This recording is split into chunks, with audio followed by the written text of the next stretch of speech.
actually kind of glad because it realizes that they just can't sit on what they have right now, and they still got to make some changes. Actually, one thing I got to point out, because I don't know if I told you this. I don't know if you've been on since I've been at Indy. Of course, the Indy 500 was the 100th anniversary race.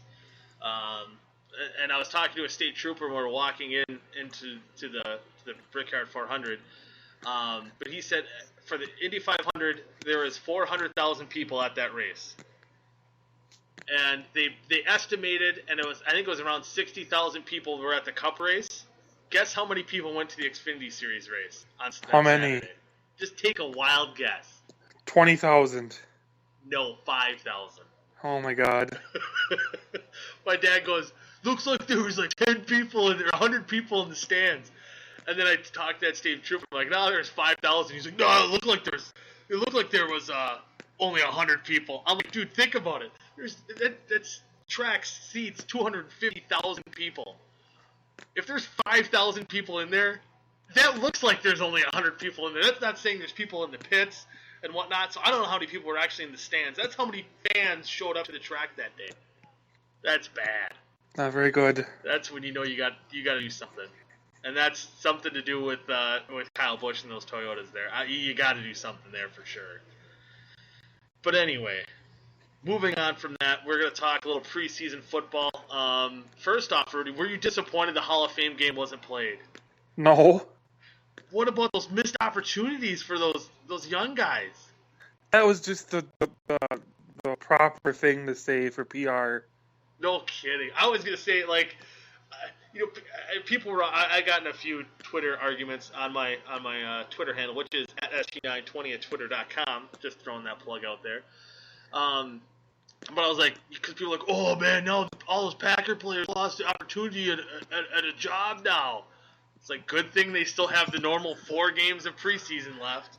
Yeah, McCarthy was talking all offseason how he didn't like having to play this 5th game.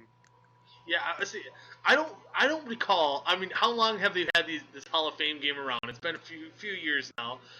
Every year, any coach, at least one of the coaches, will be pissed because they have to play an extra 5th preseason game. So they needed to change that too. They should just move the Hall of Fame weekend a week back and just have it the first game for 2 teams. Yeah, I think that's what they talked about too during the little whatever they had when the game was on. They got to do something different, or even if they have it a week earlier, maybe switching around with teams with their first scrimmage, or I don't know, do something different. You got to figure it out, or even have like the Hall of Fame game on. It screwed up because they have these games on Thursday and Friday, and I'm sure the Hall of Fame doesn't want the game on a Thursday because it won't bring as much ticket sales, and it won't be the same with the whole weekend there. But I don't know. There's something you can do, or just give one team a bye week or whatever in the first week of the season. I'm sure they wouldn't care, because I'm sure the Packers weren't happy to play a game on Sunday and then have to flip around to play on, what is it, Friday they did this week. Rudy, you there?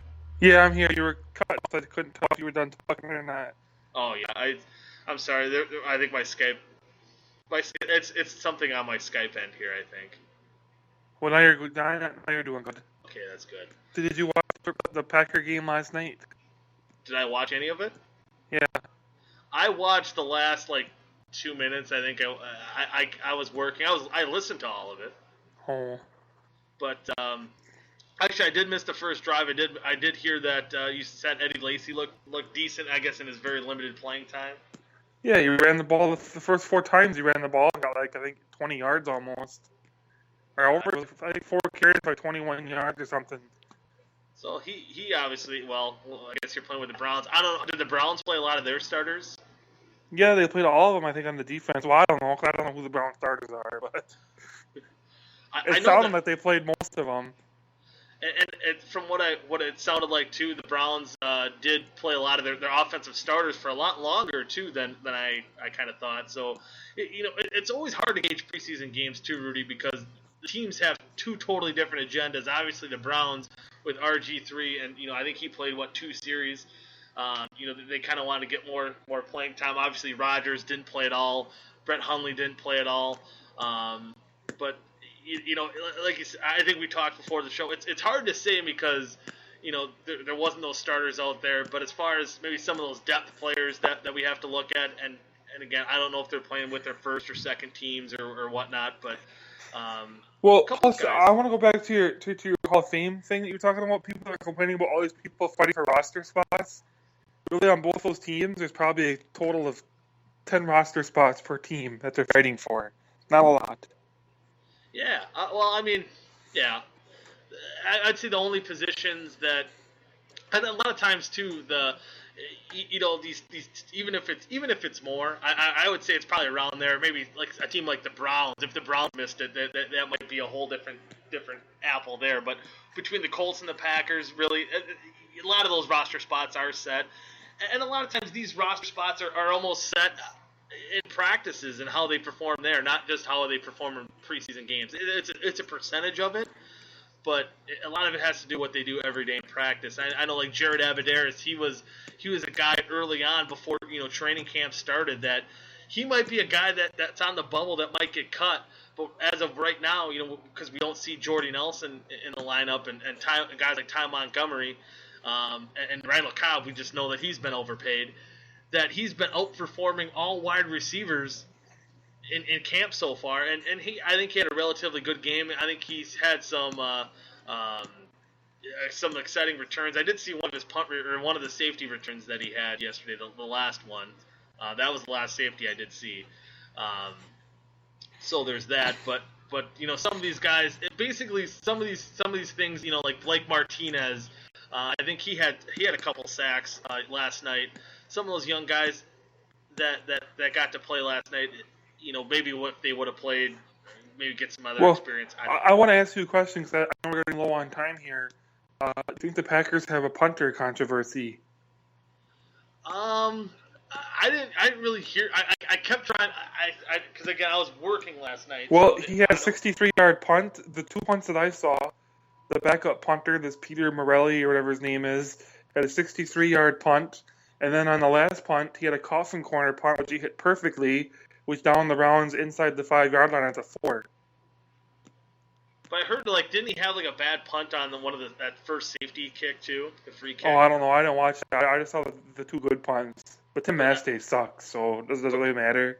Yeah, that's true. Mastay has fallen off big time. But they were talking about that on the radio. For one, Red-headed douchebag. I will say, what's that? He's a red-headed douchebag. Jeez, I don't know why you hate a punter that bad. Just get a new one. Shut up about it. But they were talking about it. The young guy, when he got that free kick, he did get short, but it actually ended up being where the Browns fumbled and the Packers got it back. So there's something good that happened out of that. But they said that one of the big things that might hold in Tim Mastay's favor is well, pun intended, I guess, is the fact that he's been holding for Mason Crosby for the past 5-6 years now. So if I were that young punter, if he did have that 63-yard punt, I did see that coffin kick punt too. By the way, that was a pretty good one. I would be like, hey, give me a few snaps of trying to hold for Mason Crosby just to see, because the kid's from Green Bay. I think he went to the University of Minnesota. Get him some playing time and holder. See if Mason Crosby likes you, and try to deplete any advantage that Mastay has. Yes, because he's terrible. He sucks, and I hate him. That was probably one of the big weak points in this. I mean, obviously, well, not one of the, but with a team that couldn't perform very well offensively last year, a team that actually their defense surprisingly saved them in a few spots. But where it hurt them is that they had poor field position a lot of the times because Mastay punted like a red-headed douchebag. Yes. Fun.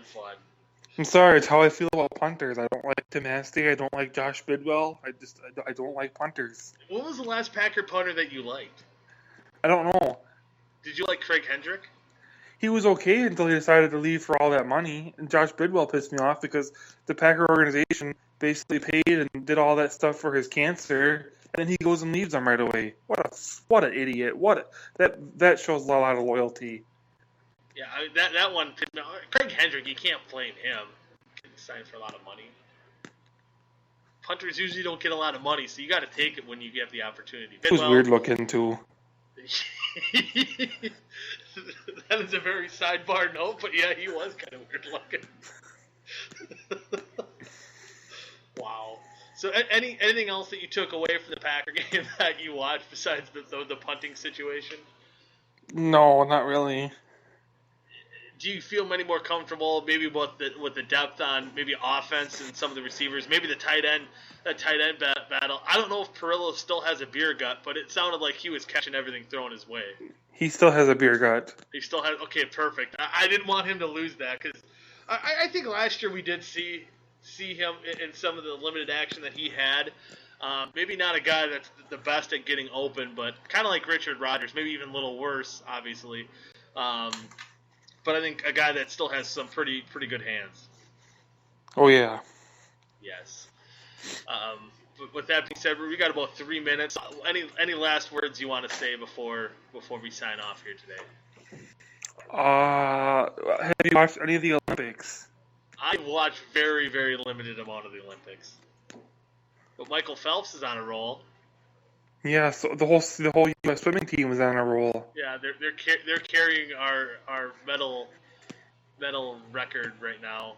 Are you worried about the U.S. men's basketball team? They only won by 3 points over Serbia yesterday. Oh man, that's bad. That is bad. I'm hoping next game they can at least win by a disappointing 30 points. You don't seem worried at all. I'm not. I guess I don't even care if they win or not. I don't know. I wish they kind of did it more like like they used to with amateur players. No, that's stupid. Ow. This is dumb with just NBA guys. It's just no, it's not because if Australia, they have 2 young players, Ben Simmons, the number 1 draft pick, and my first round pick that aren't playing in this Olympics, that in the 2018 World Games or 2020 Olympics, Australia could easily be a team that could knock the United States off the throne. Still, I think everyone should do it that way. No, that's stupid. That's stupid. But we'll end our day with our disagreement on how the Olympic basketball should be played. All right, sounds good. Well, Rudy, glad to have you back. Hopefully we can have you on next week. Talk more football and whatnot. It was good to be back. Yeah. Escape is it as scary as you thought? I know it's scary, but was it as scary as you thought? It's pretty scary. Did that robot kill you yet? No, not yet, but it might come out yet. It's still hiding. It's a matter of time. Hey, Skype could be like whatever was in Terminator. What was that thing called? The computer system? That could be Skype. Oh, Skynet? There you go. Skype could be Skynet. Hey, it's very similar in naming. That is true. All right. Well, with that, we'll end it on a weirder note with Skype being Skynet. But if you want to listen to us or follow us all week long, you can follow us on Facebook at facebook.com/ST920 and on Twitter, as I mentioned before, at ST920 at twitter.com. And, of course, on our blog at sportstalk920.blogspot.com. Again, Rudy, this is a Rudy show. If you're out there, you listened to our beta show earlier this morning. That was us trying to figure out Skynet.